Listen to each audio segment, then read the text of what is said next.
क्या यानी ये मुझे लॉजिक नहीं समझ आता कि एक ही हुकूमत के अंदर 3 साल के अंदर आपकी पॉलिसी में इतना बड़ा फ़र्क का मतलब या तो आपकी प्लानिंग नहीं है या आपकी 2 नंबरी है, आपने पहले कोई इंपोर्ट करनी थी चीज़ या किसी ने करनी थी और फिर जब हो गया मुनाफा तो आपने उसको रिवर्स कर दिया, या आपको पता ही नहीं था कि IMF इसमें कैसे रिएक्ट करेगा या IPPs कैसे रिएक्ट करेंगे। Either way it does not speak well. IPPs के साथ मुआहदे किए किसने थे? बिल्कुल सही कह रहे हैं। इस दौर में हुए थे, नवाज शरीफ साहब के दौर में हुए थे, याद होगा आपको।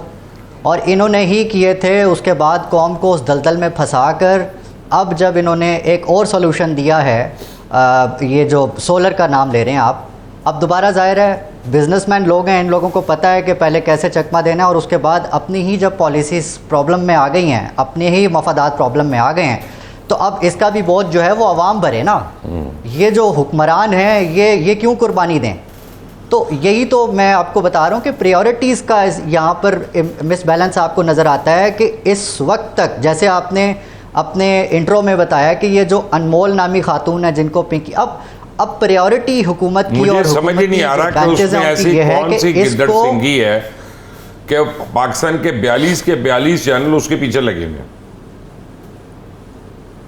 मुबशिर साहब यही कहने की कोशिश कर रहा हूँ, प्रायोरिटी इनकी यह है कि उस पूरे मामले को बनी गाला और इमरान खान से जोड़कर किसी कंट्रोवर्सी का हिस्सा बना दिया जाए और बस बयानियों पे खेला जाए। देखिए एक मेरी बात सुने, आप फर्ज करें मैंने कह दिया कि जी सलमान दुरानी जो है ना वो उसके क्लाइंट है, या वो खुद भी कह दे, वो कहने में और प्रूफ करने में ज़मीन आसमान का फ़र्क है। मैंने कह दिया यहाँ पे कि वो फला तो फला वज़ीर ने पैसे पानी फेर दिया ना इस पूरे बयानिए पे। नहीं वो ठीक, उससे फर्क नहीं पड़ता। बयानिए पे खुद ही पानी फेर दिया। मैं आपको एक बात बताऊँ, वो बयानिया था ही नहीं, वो बयानिया था ही नहीं। आप इसको भी देखें, मैं आपको बताऊँ, ये एक दूसरे को लड़ाने की बात है कि मैं और आप इसके होते हुए भी महंगाई से दूर हो गए, हम आप इस बात के होते हुए भी पेट्रोल की कीमत से दूर हो गए, हम उसको डिस्कस कर रहे हैं। आप ये देख लें कितना खौफनाक वो अपना स्ट्रेटजी है।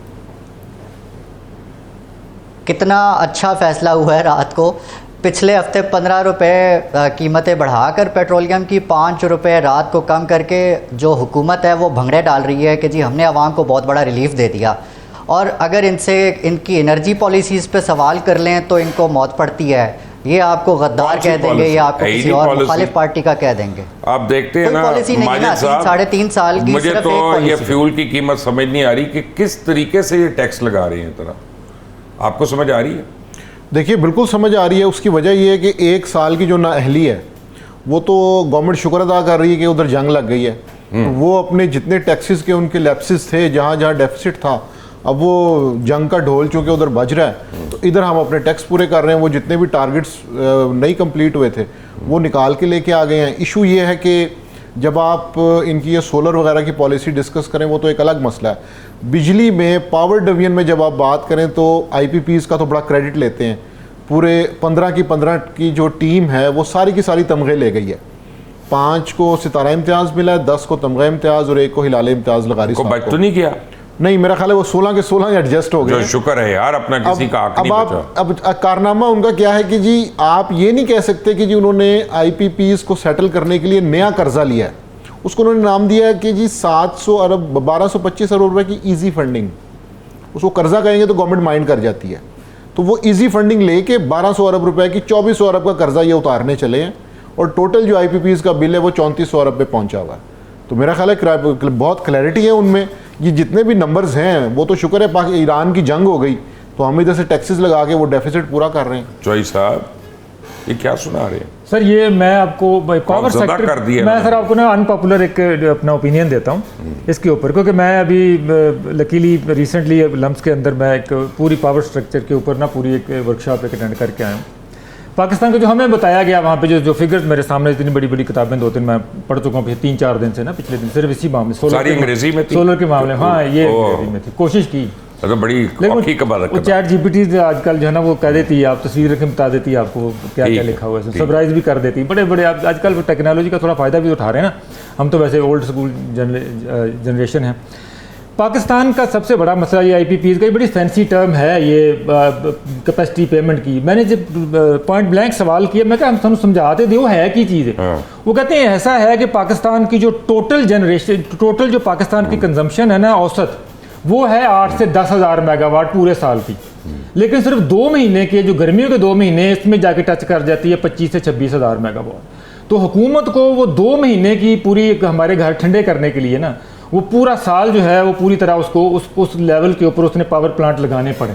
तो अब उनकी जो है वो पेमेंट है ऐसे ही है जैसे कोई आप कहने मैंने मरी जाना है अपना 4 महीने बाद, तो आप एक बस किराए पे लेके ना उसको खड़ी कर दें बाबू साहब के ऊपर कि जो मेरा दिल करेगा मैं चला जाऊँगा, पर जाना मैं 4 महीने बाद है, तो वो किराया जो है वो आपको पे करना पड़ रहा है। इसमें प्रॉब्लम ये है कि जो लोग जिन्होंने बस खड़ी कर रखी, जो महीने ठंडा करते हैं एसी अपना, वो तो अफोर्ड करते हैं, वो तो दें, लेकिन जो लोग जिनके घर में एसी भी नहीं है, असल प्रॉब्लम जो है उनका हल निकाला जाना चाहिए। असल में पिस वो नहीं, मुझे एक बात बताएं, बिजली चोरी का क्या कसूर है फिर लोगों का? वो तो चोरी तो रोकना हुकूमत का काम है ना। बिल्कुल, ये यहाँ पे आके फिर वो नकवी ने स्टेटमेंट दी थी, पता नहीं कितने लाख ये यूनिट, करोड़ यूनिट चोरी हो रहे हैं, तो भाई तुम इंटीरियर मिनिस्टर को पकड़ लो। ये पावर सेक्टर वाले फिर जाके जो फेडरल गवर्नमेंट वाले हैं ये फिर आके डिस्कोज पे डाल देते हैं जी कि डिस्को की प्रॉब्लम है, हम उनको प्राइवेटाइज कर रहे हैं। सोल्यूशन किसी के पास कोई वाइबल है नहीं। प्रॉब्लम सिर्फ ये है कि हमारा पावर स्ट्रक्चर जो है शुरू से जो पॉलिसीज़ हैं वो बहुत कॉम्प्लेक्स हैं। हमारे जो घरों की जो ड्राफ्ट है ये भी है कि हमें जो वो साथ सबसे बड़ा प्रॉब्लम ये कि जो ग्रेजुअली डिमांड बढ़नी चाहिए थी, जो कि फोरकास्ट की गई थी कि इंडस्ट्री लगेगी, सी पैक आएगा, वो नहीं बढ़ पाई। अगर वो बढ़े, अगर टोटल जो हमारी जो डिमांड है वो 16, 17, 18 हज़ार एवरेज चली जाए तो ये कैपेसिटी पेमेंट सारा मामला ख़त्म हो जाए। सलमान साहब, ये मुझे बताएं कि सोशल मीडिया पे आजकल इश्यूज क्या हैं? मुझे ट्रेंड्स ना बताएं। ट्रेंड तो रोज़ ऊपर नीचे हो सकता है, कोई ना कोई एक नया आ सकता है, लेकिन जनरली पिछले 3 महीने से क्या इश्यूज चल रहे हैं? ये नैरेटिव मेकिंग ही है मुबशिर साहब। मुख्तलिफ पार्टियां अपने नैरेटिव टो करती हैं और हमने देखा है पिछले 2-3 महीने में पाकिस्तान तहरीक इंसाफ के अपने ही लोग जो हैं वो आपस में लड़ते दिखाई दिए ज़्यादातर, और नून लीग वालों के लिए भी बयानियों पे खेलना ही इम्पॉर्टेंट है, क्योंकि पिछले 3 साल से इनकी हुकूमत बयानियों पे ही खेल रही है। इसके अलावा पॉलिसी तो कुछ नजर नहीं आती। बड़ी लड़ाइयाँ हो रही हैं, सामने आ नहीं रेत का पहाड़ है। मैं जानता हूँ बड़ी लड़ाइयाँ हो रही हैं, सिर्फ आपकी जो हमारी तो ये कब सामने आएगी? हर दिल अजीज़ जो हैं मोहतरमा अज़मा बुखारी साहिबा, मैं आपको बता नहीं सकता पंजाब की काबीना के कितने लोग उनके खिलाफ हैं। हमारे से मिलते हैं, क्या बातें करते हैं, सामने नहीं कहते। तो मैं वैसे ही अब ये तो नहीं कहूँगा किस किस ने कहा, लेकिन अल्लाह ताला अज़मा बुखारी को सेफ रखे, मैं यही कहूँगा। तो नून में भी बड़ी लड़ाई है, कहने का मतलब बस वो एक रिसेंटली भी बड़ा एक अहम वाक़या सामने आया था, वो बिलावल ने डांट दिया अपनी एक अहम, वो उसको छोड़ दें, अभी उस पर आते हैं। मेरे तीनों मेहमान मेरे साथ ही हैं, तीनों सोशल मीडिया इन्फ्लुएंसर्स हैं। आज यहाँ पे कोशिश कर रहे हैं कि मेरा शो ही बंद हो जाए किसी तरह, कोई ऐसी बात कर दें बस। सलमान दुरानी, मुझे जनरली बताएं कि इश्यूज़ क्या हैं हमारे?